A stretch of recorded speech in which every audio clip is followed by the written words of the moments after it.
Hello, we're live. Thank you everyone for joining us. It is January the 22nd, 2023, and we're going to be talking about reviews today. It's kind of a hot topic right now, and we know branding and social media totally. We keep up with hot topics still, yeah. But we have been trying to think of more things to discuss. And so Kaylin had the great idea that we talk about this. So we're going to be talking kind of about the various different kinds of reviews that you might come across both as a reader and a writer, because there are a lot of different kinds, even from social media platform to social media platform. So we can just kick it off with maybe like, what is your personal experience with reviews right now? And then we can dig deeper into it. So I'll go first. For me, I do write reviews on the books that I read, but I do it on a private account. An anonymous-ish account. I don't plan on having that ever be my author account. That's like a just for me to review books. And yeah, I review all the ones I read, but that's about it for me. What about you, Erin?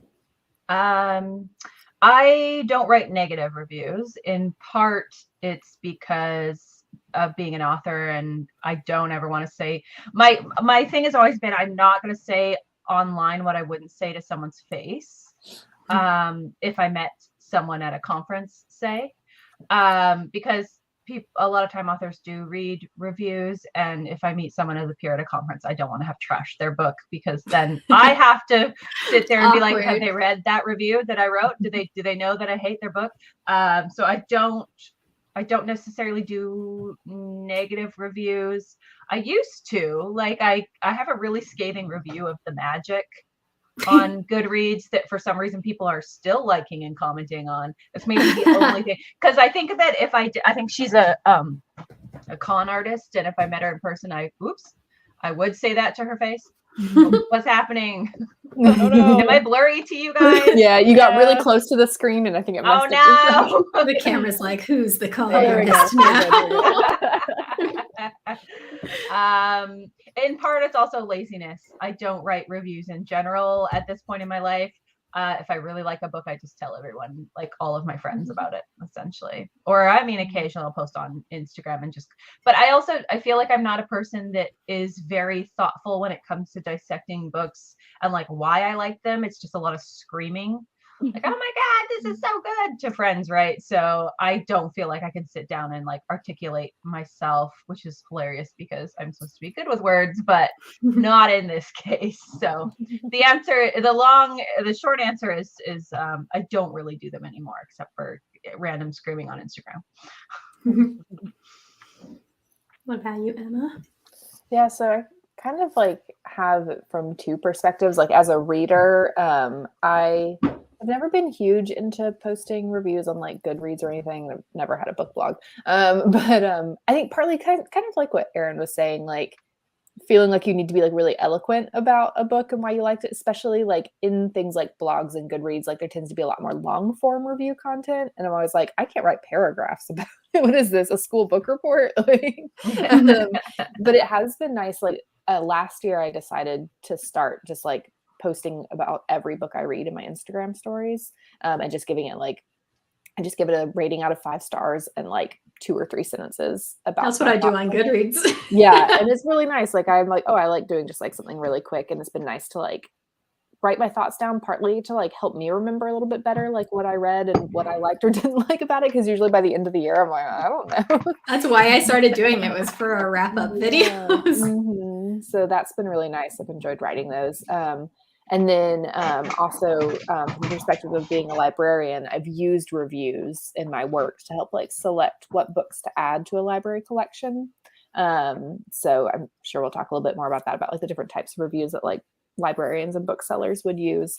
But so I've read a lot of like professional reviews. Nice. And Rachel? I do a couple of different things. I don't usually leave typed reviews, but I will leave a star rating on Goodreads. But even then, I usually won't rate a book if I don't finish it, and I'm not going to finish a book that I don't like. So usually there are not any like 2-star or 1-star books that I like leave reviews for. Every once in a while it happens, but not often. I decided for 17 for you. And then I do wrap up videos on my YouTube, and I'll talk about my feelings on the book, whether I liked it or not. And I don't really feel the urge to censor myself too much. But at the same time, even if I like really, unless a book like has deep issues with it, I will usually still try and find a take of like, I didn't like this book because of these reasons, but you might like this book because of these reasons. Or like, okay, well, I didn't like this character, but I give the author credit for doing this. So try to not like keep it all negative. But I like as a book blogger, I try to like give my honest opinion on something. And I've had authors like see my reviews and be like, "Oh, thanks for that." And some people be like, "That's too bad you didn't like the book, but like thanks for commenting." And then I'm like, "Oh my god!" But at the same time, I'm like, "Well, I didn't like your book. I'm sorry. Maybe you're cool, but like it wasn't for me." And I think really everything can be summed up with like, "It wasn't for me," as my like main source of like how I turn a book down. So you actually have people reply to what, TikTok, and say like, "Too bad you didn't like the book," like the author says that? Every once in a while it's happened. It's mostly, so again, like I'll do YouTube and TikTok like wrap ups. And so on YouTube, I usually like talk about why I liked a book or why I didn't. On TikTok, usually I'll just hold it up and put like a star rating and then move on. Oh, okay, so I've had some people like on TikTok be like, "Oh, why did you rate that book, 2 stars or whatever?" And then sometimes I'll reply like, "Oh, I didn't think the pacing was very good," or something like that. Okay. But every once in a while, yeah, like I'll post a picture on Instagram of like, "These are the books I read this month," and I'll tag the authors. And then I'll say like, if you want my full thoughts, like go to my YouTube review or something like that. And through that, a couple of people have follow like, you over there. Yeah, which is again, that's right. like a thing where I don't put the star ratings in the picture. I just like tag the authors as if someone is looking at this picture and is like, "Oh, that book sounds interesting. Let's look at the author." So it's kind of like a choose your own adventure. It's a you murky, can see what I really think or not, Right. Yeah. Very interesting, which I assume will lead into our other things we're talking about with reviews. But that baffles me a little bit, not gonna lie. I will say I think I've only had 1 or 2 authors who contacted me after I said I didn't like their book, and they were both very nice about it. One lady in particular messaged me being like, "Hey, I saw your review, like thanks for reading it. That's too bad you didn't like it, but I have these other books if you want to check them out." And I was like, "All right, nice, classy, little weird, but classy." Weird, but classy. Yeah, but for the most part, I find it's like the fans of the book that are really rude about me not liking something. It's like the authors are kind of like not in. It's mostly the fans. Interesting. That's interesting. Yeah. I do remember doing one when the Word Nerds did a chat about what's her face? The one that TikTok is obsessed with. Sarah J. Maas. Yes, we did a chat about that. And I think some of us had said that there were problematic bits in it. And I do remember the fans being like, "How dare you, ma'am?" and me trying to be like, well, to be reasonable, we could still say it's problematic, but we can still enjoy them. But like, let's just talk about, the issue or whatever. And then they were not having it. And I remember just being like, "Oh, okay." Moving on. There are some fan bases out there that need to just Chill. relax a little. None of it's real. It's all fiction. Chill. And to be fair, I don't roast very many authors, but just about any author I roast is more successful than I'll ever be. So I was gonna say, like, I occasionally, like, I don't like Rachel, I don't leave a lot of like 2 or 1 star reviews because often I just don't finish the book. It has to have like really like upset me in the second half for me to have like finished it and rated it low. I have 1. Yeah. So like I actually just rated something 2 stars because I felt like in the second half it just like began to have more problems. But like I find for me, like I'm only gonna give something like a low star rating and like complain about what I didn't like if either I think like there's something problematic in it, or it's like a wildly successful author. Like that is so privileged that like me giving it 2 stars and saying Not why I gonna didn't do like it is anything. not going to hurt them in any way. Yeah. Yeah, I don't think there's anything wrong with people who do, Oh yeah. you know, easily give 1-star reviews. I think that is, I mean, you're a reviewer, and if you hated the book, you hated the book. It doesn't even matter if it's just because it wasn't for you. Like, you can just hate a book, and you're allowed to put it on the internet, and like an author shouldn't invade your space for that. I feel guilty because I'm a people pleaser, and I want everyone to love me. So. Yeah. Well, yeah, there is also that kind of the line of like being a like Emma and Erin and Megan, if you're like in other like writer spaces of maybe this person might be somebody that like you have to interact with in the future in one way or another, or maybe you know your bookstore is going to have an event for them, and if people know that you hate them, that's like you know, whereas the like trying to be professional but also being like, hey, this book is bad, you know what I mean? But like on the other hand, like if I give a scathing review of a Stephen King book, like we're never going to be like buddies, or we're never going to be on the same level of success as him. I don't think we'll be interacting. He probably I'm not hurting his bottom line. Exactly. He probably does not read his reviews. He's not going to read your review of his whatever. And even if he does, he probably doesn't care. Yeah. He's going to weep into his, you know. Emma said I was bad. Weep into his money.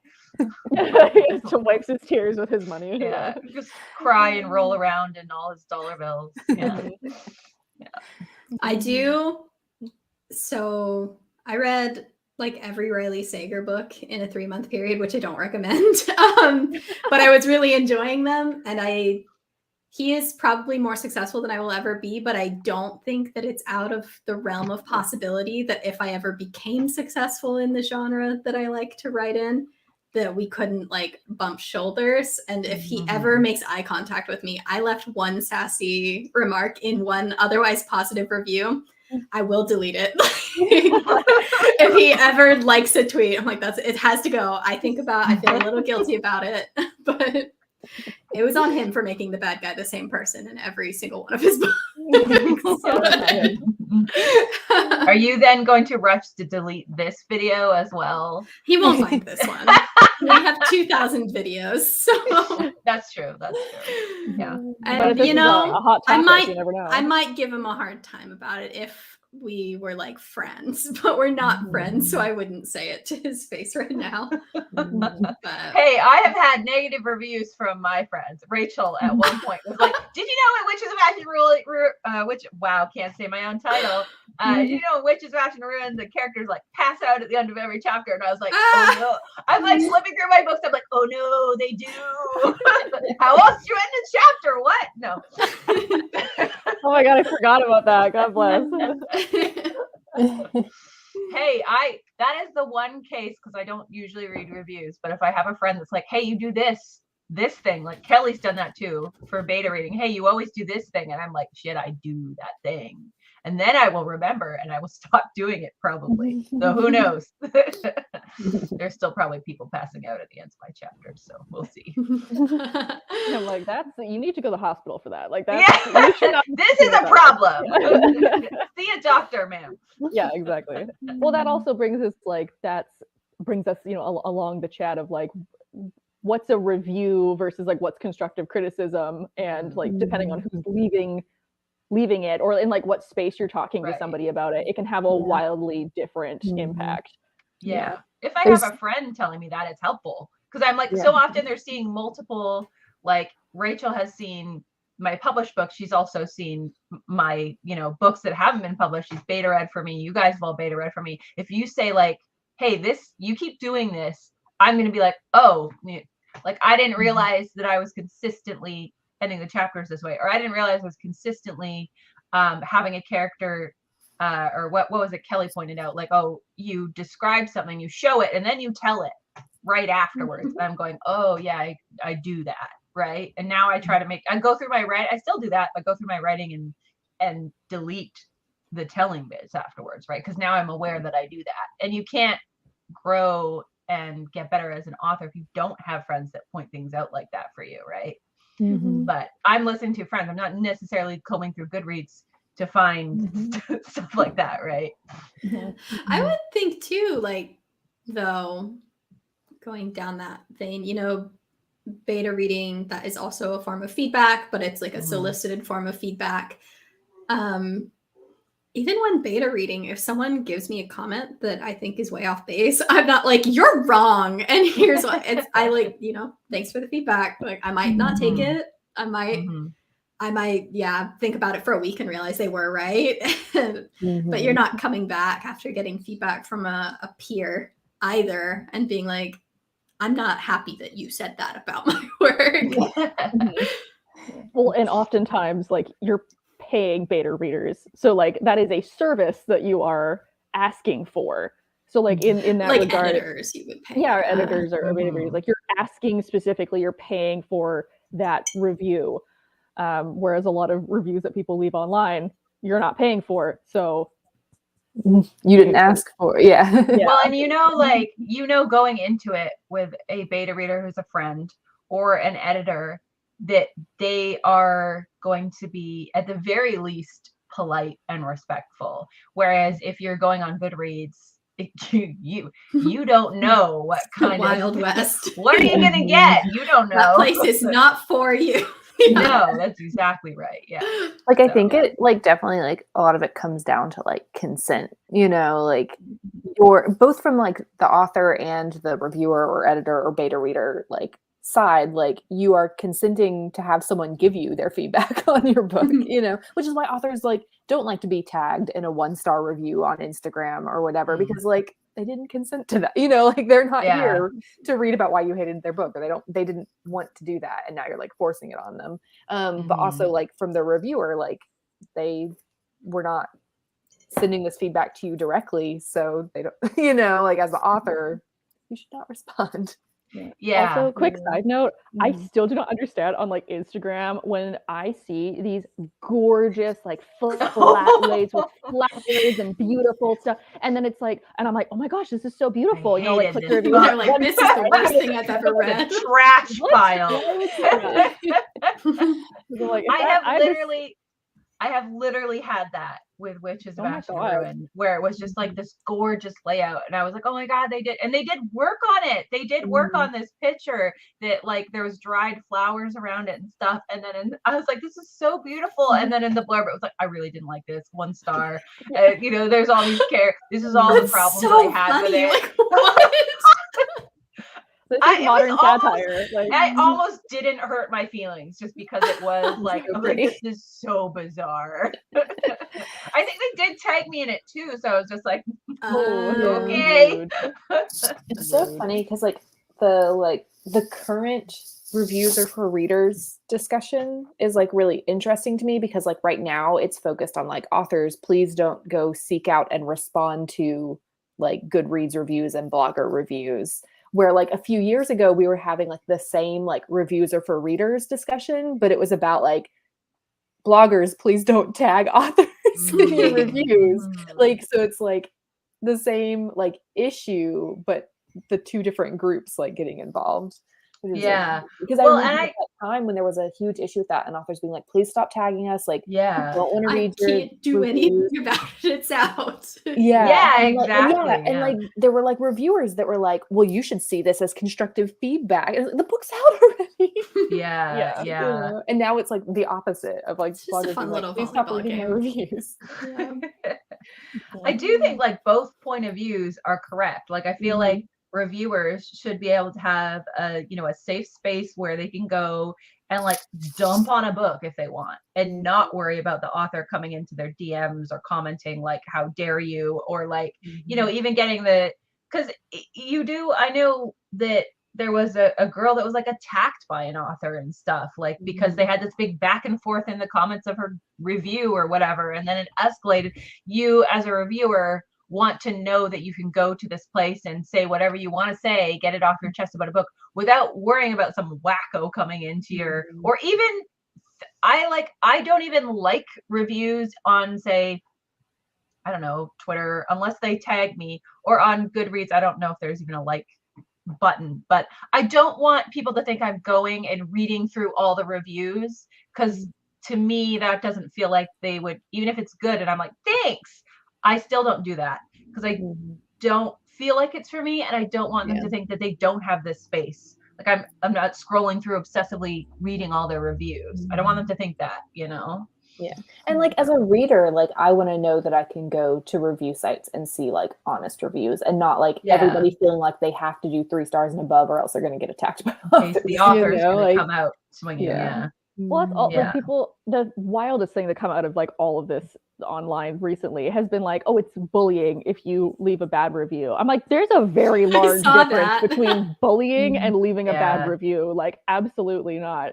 Like, if you're bullying somebody, if you're constantly like asking them to change things and saying that they're terrible and like them in it every time, tagging them in it, but like, and that kind of thing has happened, but it doesn't happen often. Like, and I'm not saying it doesn't happen. It for sure does, and that is also like kind of an issue of people like going after people because they didn't like something, and it's like you could just not talk to them at all, you know. That's also an option.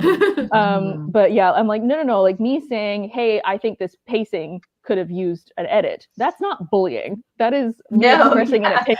You know, like I feel bullied when my beta readers say that to me. When they tell me I need more setting yet again.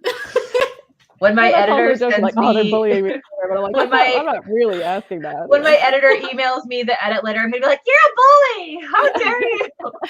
I'm not doing any work on this. The first time any beta reader tells me I need to add more setting, I'm gonna block them. How dare you? You're all on warning. Oh my God. Oh, sorry, were you gonna say something? Who? I thought someone was about to talk. So yeah, there is a kind of, you know, when you think about reviews, there's the baseline, there's your Goodreads, your Amazon. Leaving reviews on trade websites, it really, really does help authors, or not trade, like retail websites, does really, really help authors. So if you do write a review anywhere, I would encourage you to copy and paste it, on Amazon or Barnes and Noble, you know, because that can make a big difference, especially with indie authors.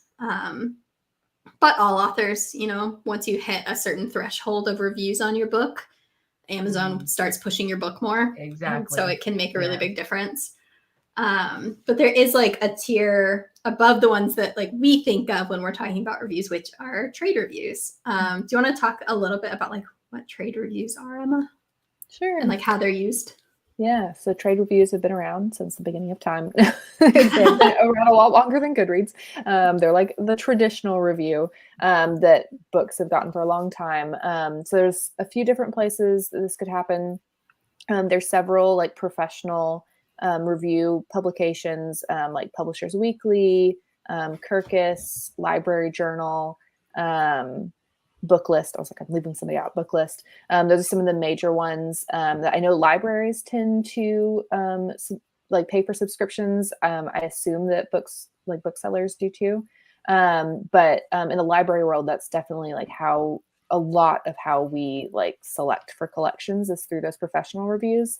Because for me, you know, I might occasionally, like if I read a review in the professional magazine, I might then like go and like look it up like on Twitter or something just to see like what else is being said about it. But for the most part, like it's not like I was like going to Goodreads and being like, let me see like what the top rated new releases are.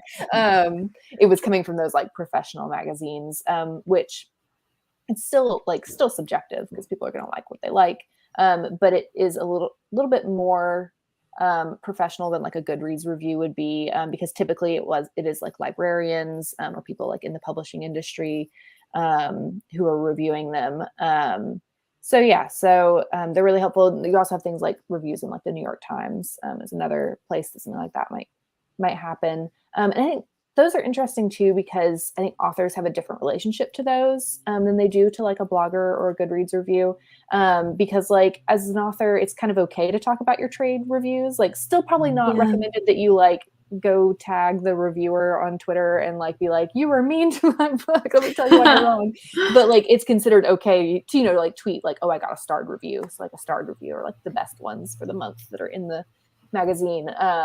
So like it's more acceptable, I think, in the community to be tweeting about like, oh, I got reviewed in this and it's good. Whereas like, yeah, it's would be weird if you're like tweeting every time someone reviews your well good on Goodreads. I saw someone. Oh, go ahead, Erin. I was just gonna say, I know in author circles, like author Facebook groups and stuff, you would definitely see people, particularly if they felt a trade review was unfair, you would definitely see one of us being like, oh, they said this, and I thought that wasn't cool, and did they even read the book? And not usually like really spiteful, but you know, there's back and forth about that. Like, oh, I got this brutal trade review from Kirkus in 2008.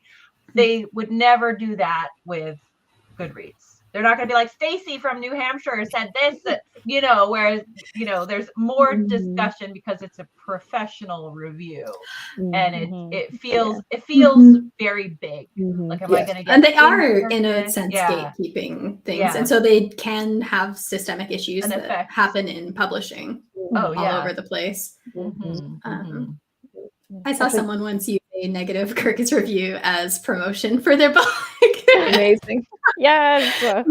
They said it was like bloated and too much. Like Kirkus like is the most savage of the reviews. Yes, they are. Yes.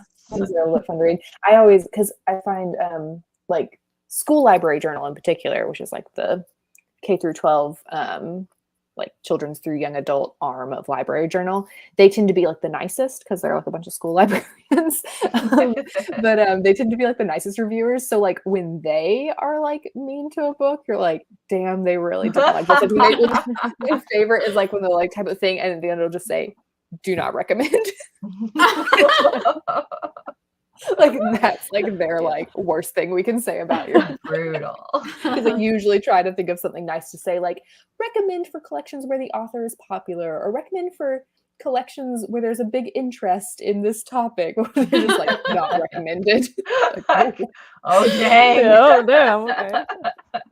Yeah, Kirkus has definitely been where I think it was it's funny because my first book got no trade reviews, and that was crushing for me. I remember that because like as an author, it's really elevated as this thing that's like really exciting to get. Like professionals are looking at my book, they're recommending it to libraries and schools.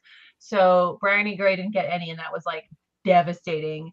And then Witches of Ash and Ruin got some, and it was Kirkus that was like especially brutal. And I was like, oh, okay, wow. I'm not sure that I got what I wished for. I'm not sure that I now wish I got it. And I remember that. I remember you being like, wow, like this review. And then I looked at it and I was like, I thought it was fine. Yeah, I was like, this is better than a lot of them. Compared to some that I've read. And it was. And at that time, I was still reading my reviews before I realized that I have not a thick skin and I need to not read reviews.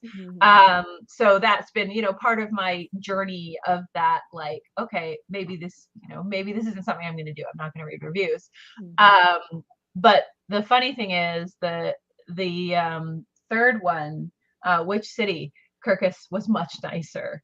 So I was like, yes, they didn't hate me this time. I've won them over. The big reason for that with Kirkus, that they're like kind of the harshest of all of them, is that they're anonymous. So like the Library Journal, they have it says their name and where they work. Like the pun. Oh wow, yeah. So they're invested in being nice.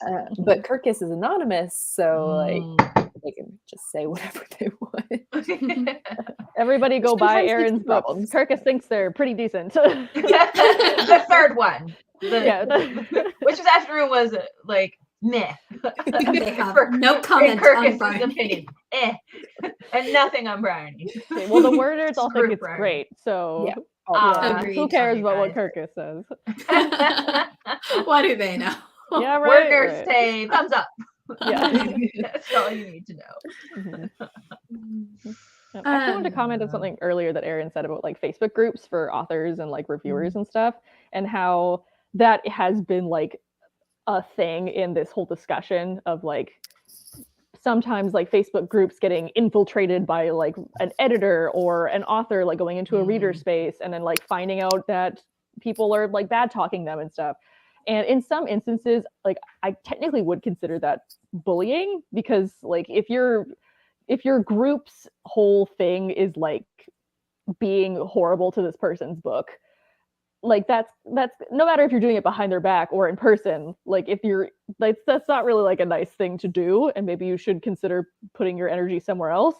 But it's also very unfair of that author to go into the space and be like, everyone here is bullying me. Of course, they're probably going to want to say something or speak out. And like in that scenario, that's also not good, because then you have all these people that already hate your book, and you're trying to like maybe bully back or something like that. And that's like a whole mess. So thinking of like, again, the different spaces that people have.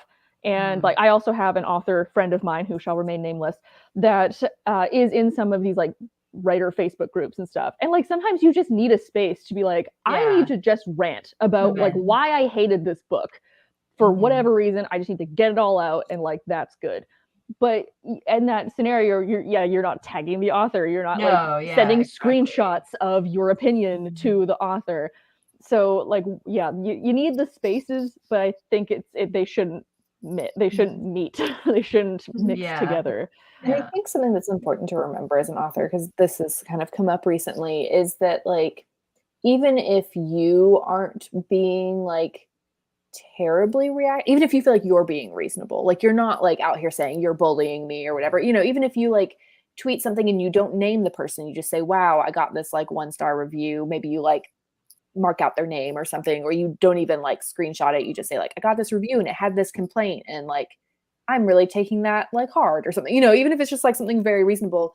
The problem is, especially the bigger you get as an author, like you can't control your readers. Exactly. So sometimes the readers are the problem. Like there was the whole drama where there was a YA author who like, there was an article someone wrote in like a university newspaper or something where they like talked about not liking her books, and she like went on Twitter and was like, wow, this is like really hurtful. And then like her readers like sicked on this person, you know, like her response wasn't necessarily too out of line, but she did not consider the fact that she can't control what like her readers and fans do. Especially if you have this is the thing, if you are a big name author, and I already have this opinion for me, I'm not big by any means, but if somebody wanted to write an article about how much they hated Witches of Ash and Ruin, I am not interested in reading that article.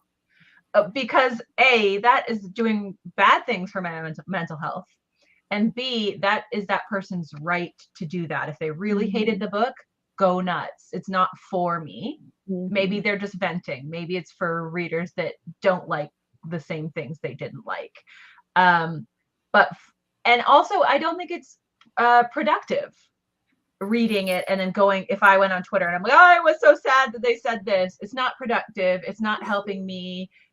It feels a bit whiny, you know, and I have better things to do. I'm writing my next book, right? And especially if you're a big name author, it baffles me why you would invest time into complaining about a reviewer that did XYZ. That baffles me. I'm like, don't you have deadlines?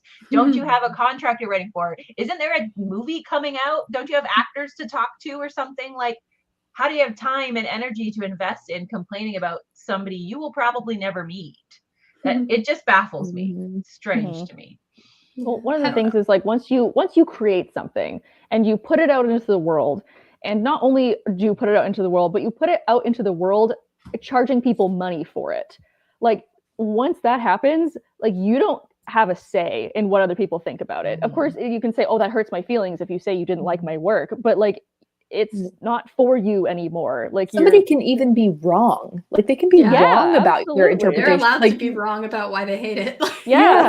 You can't change that. You should not respond to it because they're one person. Yeah, exactly. It's just not worth it. Yeah, this is Yeah. a kind of a thing that I was talking about with, again, an author who shall not be named. Mhm. But I was talking to a friend about an author who was like going into review spaces and like getting angry and stuff because they were saying that this is a book that means a lot to me, and I wrote it as like my therapy, and I don't think you should be giving it bad reviews. It's like, okay, so if it meant a lot to you and it was like Keep a it big, to yourself then. yeah, keep it to yourself. If this was Put like, it if in a this is drawer. right, if this is a big part of like your trauma healing and like the way that you process your emotions, that's wonderful. If you really wanted to put it out into the world, put it on a blog. If you're charging people money for it, that means that they are purchasing a product, and Yeah. that product, they can have whatever opinion they want on it. So like you don't get to go and then say, oh, don't be mean to me, because Yeah. they have a product now and they're going to use it and think of whatever they want about it. So like I really liked there was an author that was speaking on reviews a little while ago. Unfortunately, I don't remember who it was, but I really liked her opinion. Is basically because somebody had asked if she read reviews, and she said for her, she used to and she doesn't anymore. And it's the way that she makes sure none of the reviews or negative opinions weigh her down is that she thinks of each project as in her past. She's not still involved in how she wrote that project. She doesn't think about it anymore. It's on her bookshelf, but she's living in the moment and living in the moment of this next project. And so that means she doesn't look at reviews. She doesn't talk as much about that book, like, for interviews and articles, sure, but it's not on her mind anymore. And I'm like, it's a really simple way of thinking about it, but I also think it's really a productive way because you're moving on, and that's not a project you're thinking about anymore because you have stuff to do. You have the next book to work on. Yeah. So, and it also I think- detaches you, right? So you're not Yeah. mad at people all the And time. I think even if you're like in the middle of writing a series or something, so you're still working in that like Yeah, story or true. whatever, it can be really easy to get caught up in like what people are thinking and saying about it, Mhm. and like you don't want that to distract from like what you're trying to do with your story. Right. I think that could be really easy as an author to get caught up in like, well, all these readers really like this character. Should I put this character in more? Or, even the positive things, Mhm. can Mhm. make it really hard as a writer. And you kind of do need to like close the door a little bit between you and readers Oh, sometimes. definitely. Mhm. Yeah. And I You can think maybe too, there's like a wisdom that comes. Unfortunately, for most people, you have to write a lot of books before you really understand, like being able to look at something that you've put a lot of time into and see, like, this one's too personal for me. I couldn't handle it if people hated it. So this one is just for me. Or like, I have a project that I'm having a lot of fun writing it. And so that one, I don't really have any interest in sending that out into the world to be rejected. So I'm just going to send it to friends, and like they will like it. And that's that. And like that's enough. But you have to be really real with yourself about it. Like it's okay if I put time into something that I just shouldn't put out into the world for feedback. Like Mhm. Yeah, it's interesting. I don't know about other authors. I know that people ask me all the time if I read reviews, and when I say I don't, um, I get a lot of, well, maybe you should because there's constructive criticism and you might learn from it. And I think you always have. I don't necessarily think those people that say those things are wrong, because yeah, maybe if I go on Goodreads and scan all the reviews, I'll get a few kernels of wisdom, and I'll have things pointed out that oh yeah, that is a flaw in my writing. I can change it in the next book. But I think with everything in life, you have to weigh the pros and the cons about, should I go do this thing? And if there are more cons, then maybe don't do it. And I really do think a place like Goodreads has more cons for me as an author. One, because a lot of the time people like or dislike books for very personal reasons, right? And they have strong reactions, and they should be allowed to have those strong reactions, but they're not necessarily going to help me as an author or a human being in my mental health. And B, like I said, I really believe that that's not a place for me as an author. That's a place for the readers. And so, I'm just not going to go there. If I think that, if I'm thinking that it's not a place for me, so I'm not going to reply. It's also not a place for me, so I'm not going to go and read the reviews. Right. So You're I don't know. also like, That's my opinion. the more volume of reviews you get, the more completely differing opinions you're going to get. And then it's not helpful if one person says the pacing was too fast and another person says it was too slow. Right. Yeah. How is that constructive and going to help you with your next book? Yeah. Yeah. And then so many people, especially on TikTok, I guess because it's short form, but like on Goodreads too, sometimes they'll just be like, this book sucks, 1 star. And you're like, what does that mean? I always love the advice, like if you have seen like one of your like 1 or 2 star reviews and it's like really upsetting you, like go look up your favorite book on Goodreads and like look for the 1 star reviews. Like yeah, it's true. your favorite author has gotten them too, and you probably disagree with them.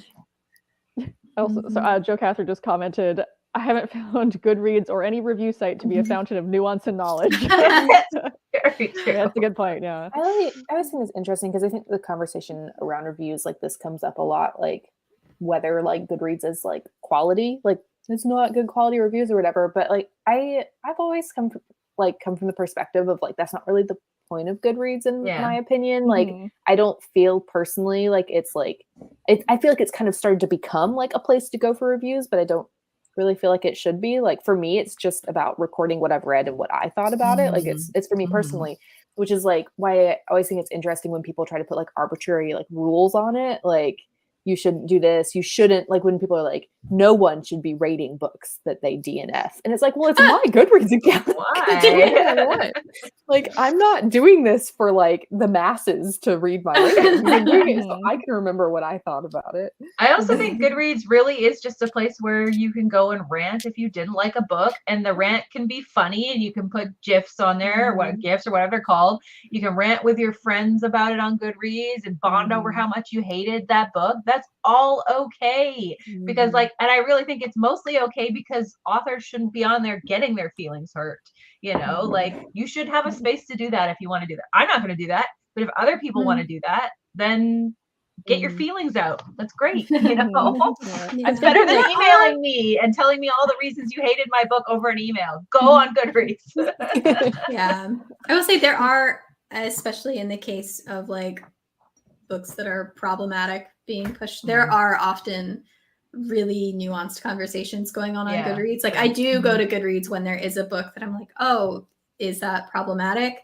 Goodreads is usually the first place I'll go because I trust that if it's there, someone has found it and has given a surprisingly nuanced for Goodreads take on what is going on. So like there is always the asterisk of like, unless your book is problematic, then listen to people. I that's interesting that you said that, Megan, because like I have read a few books because I don't often go to Goodreads as a reader either because I'm like I said, I'm lazy, but occasionally I will read a book and feel like annoyed by it or uneasy about something in that book and not really be able to articulate my own thoughts.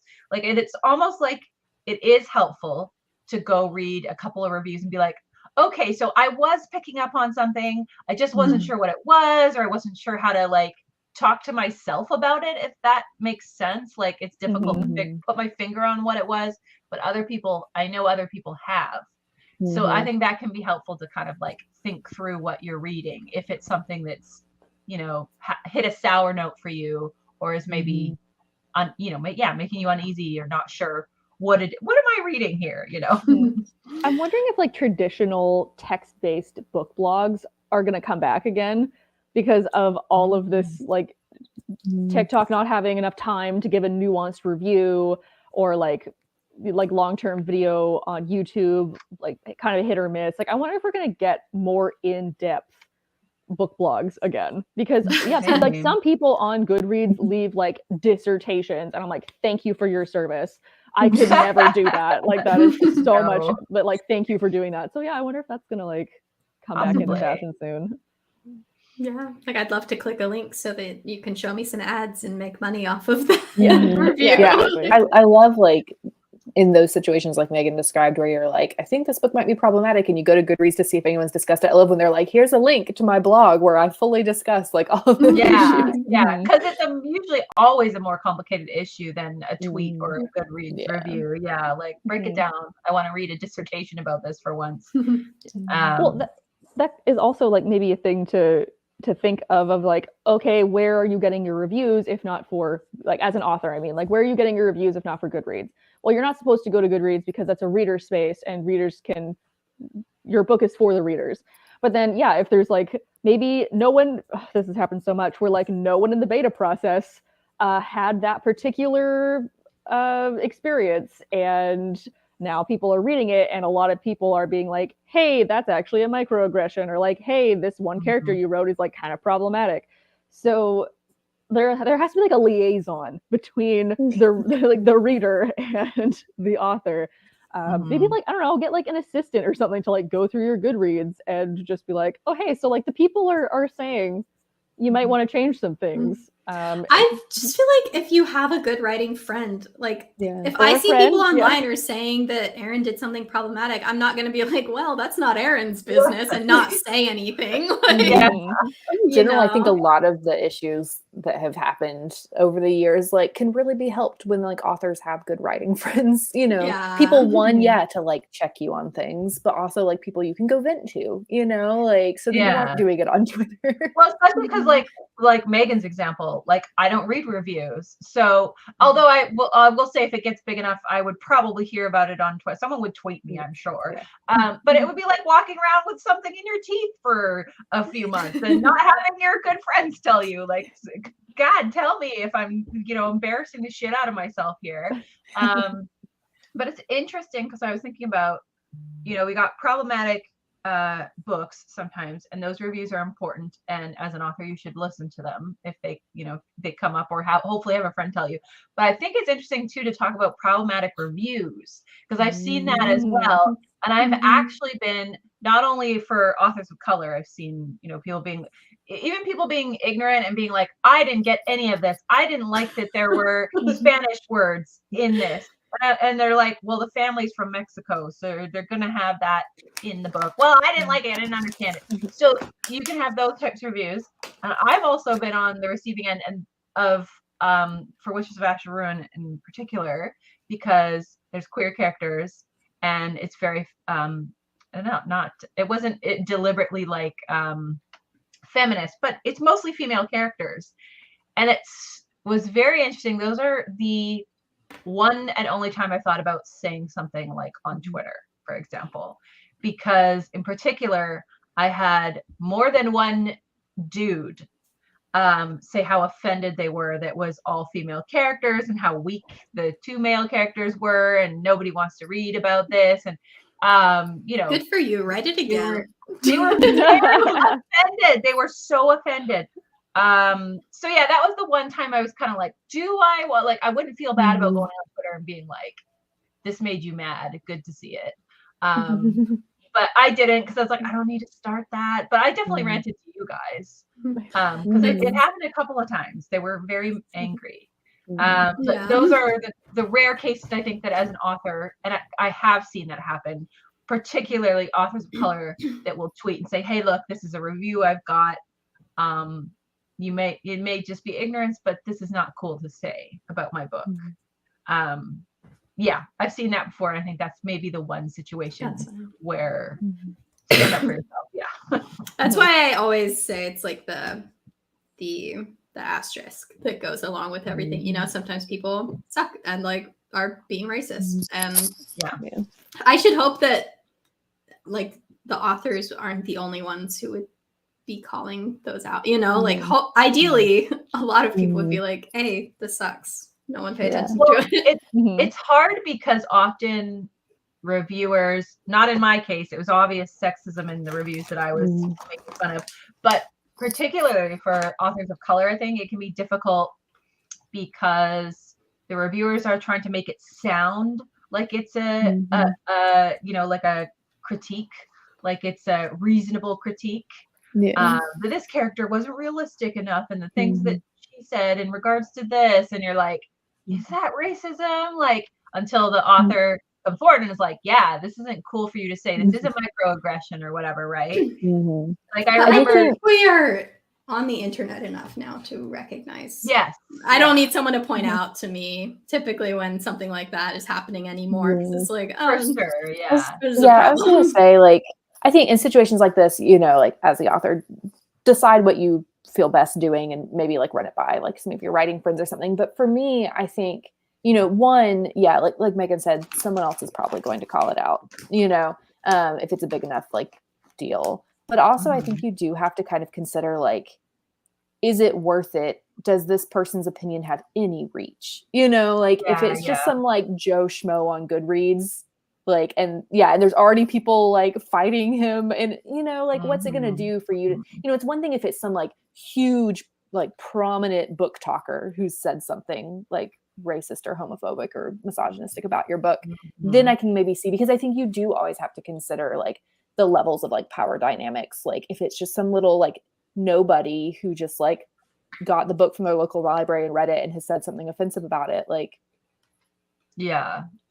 does you saying something really like do anything? Did them saying something really do anything, or is it just them, you know? So I don't know. I think fight them if you want to, but yeah, that's what I said, like exactly. do what you want to do in that don't. situation, you know, but I do think it is something to consider, like, you know, thinking about like those levels of influence and when it's worth it for you. Because I think as an author, if you are a person of color or you are queer or you are a woman, like sometimes you responding back is then going to get even more abuse piled on you. Oh, for sure. You know, and so you have to consider those things. Yeah, I don't think factors to consider. I don't think it should ever be, I don't think anyone should ever tell you like, hey, you have a duty as a queer woman to like call this type of stuff out. It's like, no, I would just never sleep if I had to call every single thing out. Like,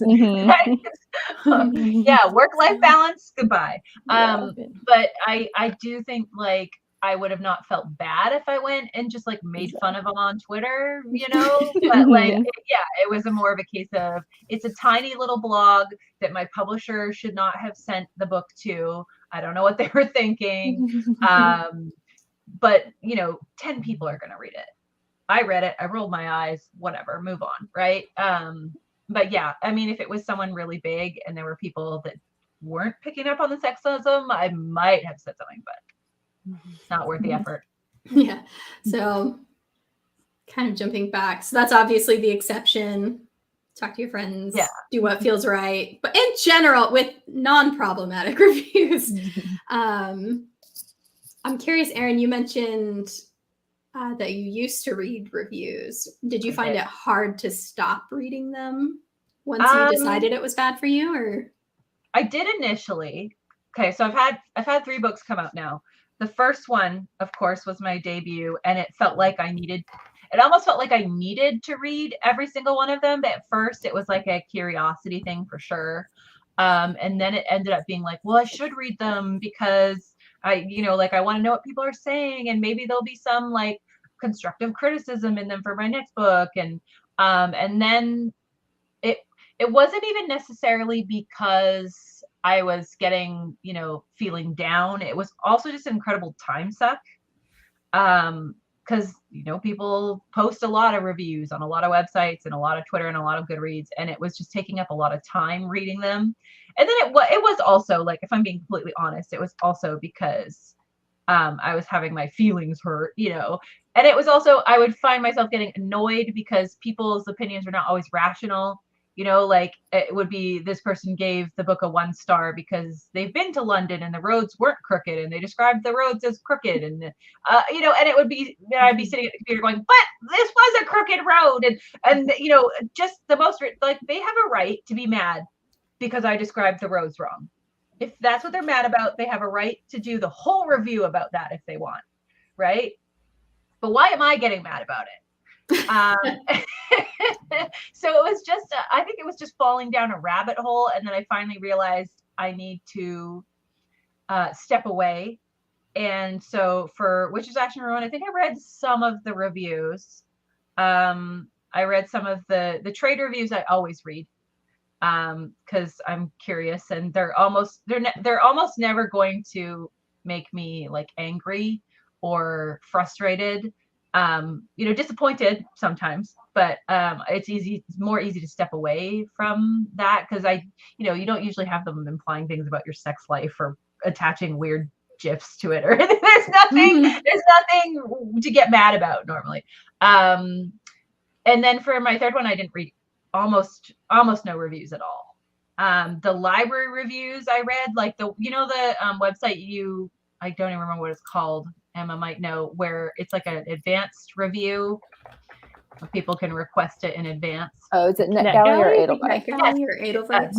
NetGalley, thank you. Yes, those ones I'll read, because it's a lot of teachers and librarians, and I'm always kind of curious how the book is being received. In amongst the, because they'll be my main teachers and librarians are going to be the main people that push the book for me for middle grade specifically. So I'll read those, and then I try to leave the Goodreads alone now.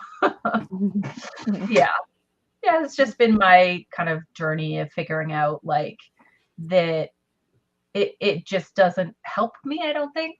So yeah, it's been my personal process. We had a comment a while back from Xander that I thought was great that said, I personally think I'm getting plenty of constructive criticism from my editor. I don't need a double dose on mess. More than a double dose. Oh my God. It's so funny, because that's so correct. And like one thing I will get really emotionally like wimpy about is the edit letter. Because, oh man, that thing is like 6 pages long. They don't hold any back from you. They're just like, they're not going to be mean, but they're just going to tell you straight to your face that like, this character's flat. You have no pacing. The pacing is bad.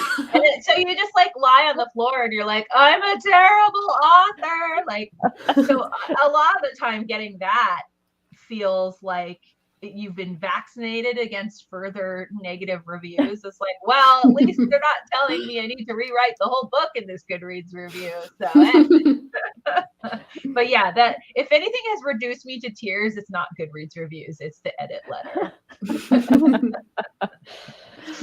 Well, maybe that's the thing. Like, people conflate being mean with being honest. Yeah, and that's like a whole other a tricky space of like, you can be honest but nice, and you can be honest but mean, but like it's somebody's truth, and you might not think it's right. Well, exactly. That's why like sometimes the wackier reviews that like insult your family or whatever, I don't even remember, but like, yeah, the one that are like, you got this one historical fact wrong, and they're really mad about it.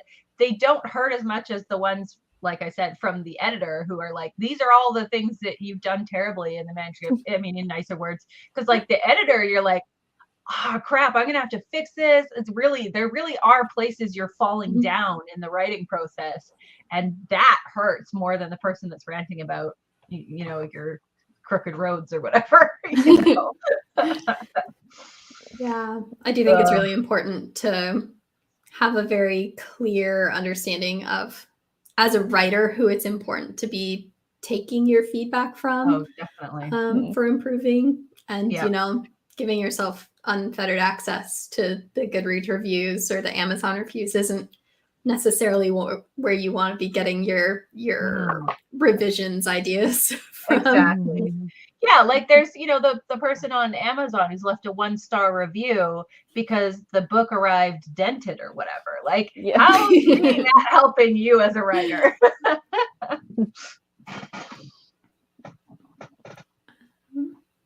So we've been going about an hour. Did anyone have anything they wanted to last minute say?